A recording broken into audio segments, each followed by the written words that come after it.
Professor Michael Blumenstein, thank you for your time. Is Malcolm Turnbull's alternative NBN, as it was described by one commentator yesterday, a lemon, or is it better than that? Oh, I think, Tim, it's certainly better than a lemon. This is a serious plan to deliver an alternative for what we now see as the NBN delivered through NBN Co and the federal government. There are certainly some interesting things mentioned in that plan, that policy for the coalition's NBN or version of the NBN. However, there are certainly some areas which probably need some more clarification, and we probably need to be mindful of moving forward. At the end of the day, when we were brought to the table with the NBN from the federal government, we were looking at 100 megabit speeds to the home, to the premises. And one very interesting feature of the coalition's proposal is that we won't be getting that speed anymore in many cases. And so that's something that we need to consider. In terms of delivery of speed, we're more looking at around the 25 megabit delivery, and that may have an impact on business. It may have an impact on homes and residences, and certainly that's something we need to consider as one of the factors. With your understanding of where digital technology is likely to go, what speed do most Australians need? Is the coalition's plan likely to be sufficient, or do you think breakthroughs will make it insufficient?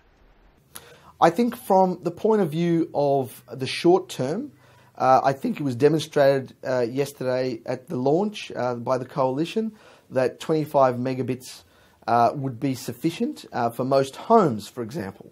Now, that may be true in many cases at the moment, but we have to keep in mind that this rollout will span all the way out to 2019 under the coalition's plan.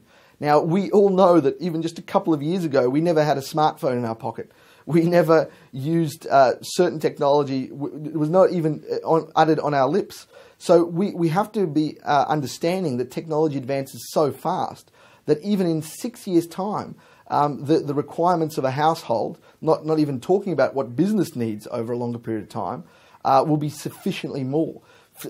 Programs, computer programs, files, these things haven't been decreasing over time. They've been increasing over time. And it's extremely important for us to note that when we talk about what the demand will be for the future, not the present. So are we really saying that we have to build a system that allows for technologies we can barely even conceive today, let alone know exactly what demand they're going to have on the system? Well, that's correct. I mean, at the end of the day, when the original plan was rolled out by the current federal government to say 100 megabits, that was quite a visionary sort of approach to this.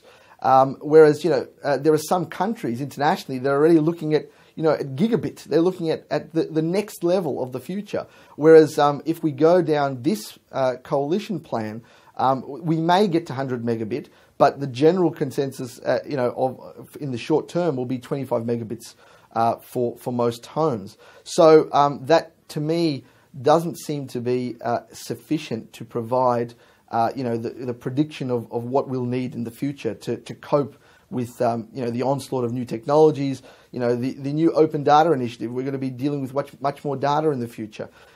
Businesses will be doing more transactions online. So that's the sort of thing we need to look at when we talk about protecting ourselves with the right technology and right speeds for the future.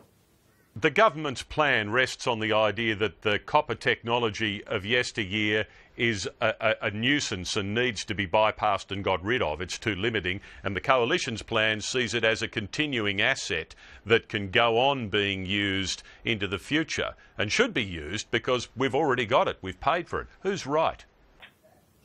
I think that's actually quite a complex question, because I think if we undertake to use government funds to spend any money on anything, we shouldn't be reinventing the wheel if we can avoid it. So in the case of infrastructure, it would be great to be able to reuse everything that exists already rather than reinventing the wheel. However, the reality is that with the plan that the coalition have put forward, we're talking about fibre to the node, which is the street corner, and the rest of it is going to be copper connections from that node to the premises. Now, the lifetime of copper is difficult to predict, and in fact, it was actually difficult for the coalition to even provide an estimate of the lifetime of copper in their launch yesterday. But the reality is that, you know, it is technology or sort of connectivity that is an older system. And if we were to look at making ourselves future-proof in terms of being able to compete globally, technology-wise, over a longer period of time, we would really need to look at a different solution, a more modern solution. And at this stage, if we're looking at this as a phase, where the first phase is to the node and then copper for the rest of the way, that could work for a time. But I fear that at some point we will have to replace the copper to actually, you know, make us competitive in our speeds, and that may take up a lot more money in the future. Professor Michael Blumenstein, thank you for your time. Thank you very much, Tim. I appreciate it.